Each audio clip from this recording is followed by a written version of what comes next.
Rani's kitchen. ఎలా ఉన్నారు? అంతా బాగున్నారా? ఈరోజు మీకు నేను ఒక చక్కటి పాతకాలం వంట కాదు, ఈ రోజుల్లోనూ వండుకుంటున్నారు అనుకోండి, బీరకాయ పప్పుకూర.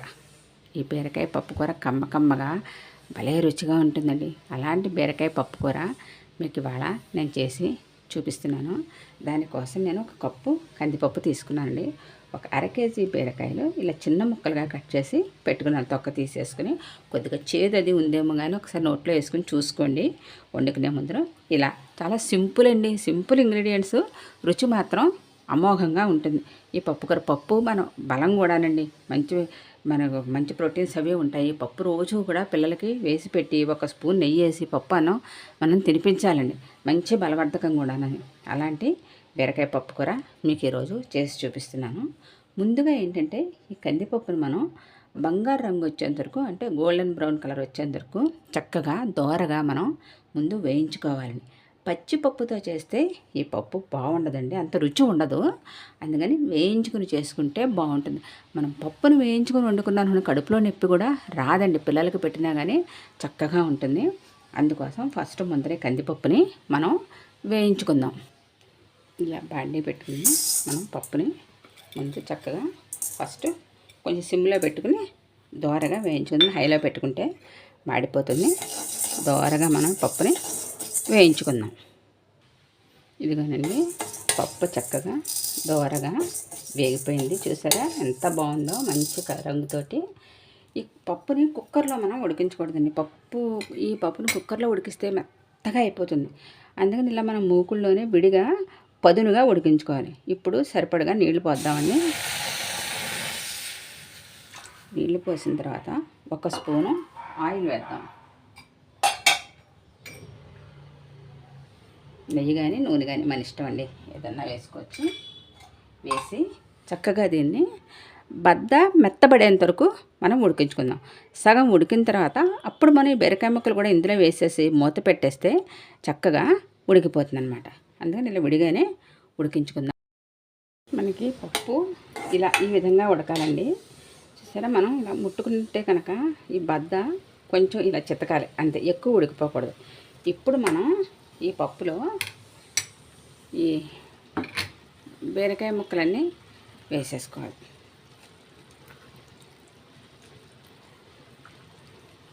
బీరకాయ కూడా లేతగా ఉందండి, తొందరగానే మగ్గిపోతుంది. పప్పు మనం కచ్చాబచ్చాగా ఉన్నప్పుడే మనం ఆపేసుకున్నాం కదా, ఇంకా ఎక్కువ నీళ్ళు పోయలేదు కదా. అందువలన ఏమవుతుందంటే ఈ సగం ఉడికింది కదా ఈ ఇప్పుడు ఈ బీరకాయతో పాటు ఉడికిపోతుంది అనమాట. అప్పుడు మెత్తగా అవ్వకుండా మనకి కొంచెం పొడిగా వస్తుంది. అప్పుడు ఈ పప్పు కూర బాగుంటుంది అన్నమాట. ఇప్పుడు ఈ బీరకాయ వేసేసాం కదా, మూత పెట్టేద్దాం. మూత పెట్టేసి ఇలా సిమ్లో మనం ఒక పావు గంట సేపు ఉడికిస్తే చక్కగా ఉడికిపోతుంది. ఇదిగోనండి, బీరకాయ ఈ పప్పు కూడా చక్కగా చూసారా, మెత్తగా అయిపోకుండా ఇలా బద్దల్లో ఎలా ఉందో. పప్పు కూరలో కొంచెం ఇలా ఉండాలండి. మామూలుగా పప్పు అయితే మనం కుక్కర్లో పెట్టేసి మెత్తగా ఉడికించేసుకుంటాం. చూసారా, ఈ విధంగా ఉండాలన్నమాట.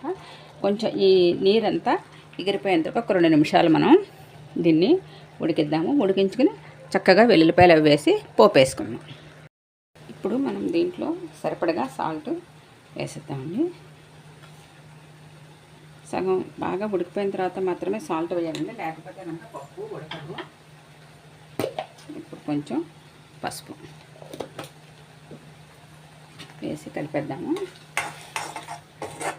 కలిపేసి ఇప్పుడు ఈ పప్పును ఒక గిన్నెలోకి తీసేసుకుని ఇదే మూకుల్లో మనం పోపు వేసేసుకోవచ్చు. చూసారా, అయిపోయింది. స్టవ్ ఆఫ్ చేసేసుకుందాం. పువ్వు ఉడికిపోయిందండి, ఇప్పుడు బౌల్లోకి తీసేసుకుందాము. ఇలా చక్కగా పప్పు తీసేసుకుని అప్పుడు మనం పోపు వేసుకుందాం. చూడండి ఎంత బాగుందో. చక్కగా మనము ఇదే బాండీలో పోపు వేసేసుకోవచ్చండి. పప్పు వండిందే కదా, మనం బాండీ పెట్టుకుని కొంచెం ఆయిల్ వేసుకుంటాము. ఆయిల్ హీట్ అయిన తర్వాత ఫస్ట్ ఇంగువ వేసుకుందాం.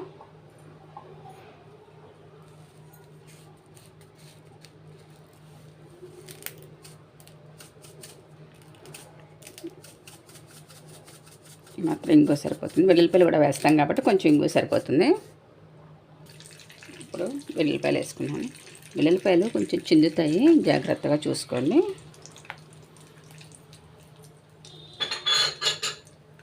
ఇప్పుడు వెల్లుల్లిపాయ కూడా దోరగా వేగిన తర్వాత మిగిలిన పోపు వేద్దాం. వెల్లుల్లిపాయలు వేగుతుంటే మంచి సువాసన వస్తుందండి. అలా మంచి ఫ్లేవర్ వచ్చేంత వరకు మనం వెల్లుల్లిపాయలని వేయించుకోవాలి. ఇప్పుడు మనం మినపప్పు, ఆవాలు, జీలకర్ర ఈ పోపు,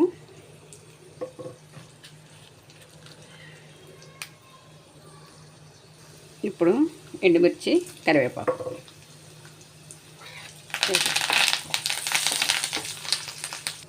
పోపు వేగిపోయిందండి. ఇప్పుడు పప్పులో పోపు వేసి కలిపేసుకుందాం. స్టవ్ ఆఫ్ చేసాం.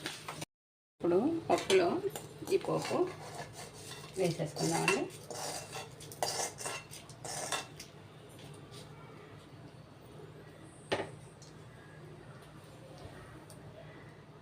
చూసారా, చక్కగా పప్పులో పోపు వేసేసుకుని ఒకసారి కలిపేసుకుందాము. ఒకసారి ఇలా ఈ అడికి పైకి కలిపేసుకున్నాం అంటే చక్కగా ఈ పోపు అంతా ఈ పప్పుకి పడుతుందండి. చూసారా, చక్కటి కమ్మనైన బీరకాయ పప్పు రెడీ అయిపోయిందండి. మీరందరూ కూడా తప్పకుండా ట్రై చేయండి. నా ఈ ఛానల్ని లైక్ చేయండి, షేర్ చేయండి, సబ్స్క్రైబ్ చేయండి.